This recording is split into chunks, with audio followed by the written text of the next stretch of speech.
أو لا.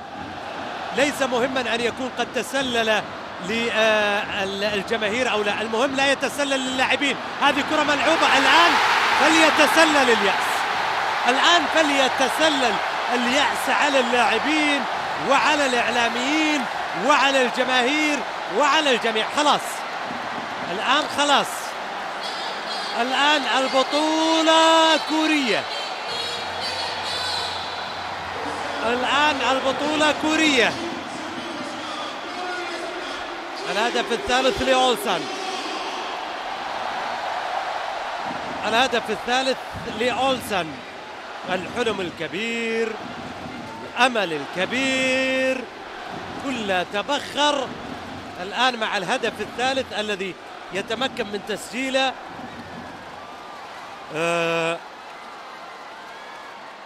فريق أولسن.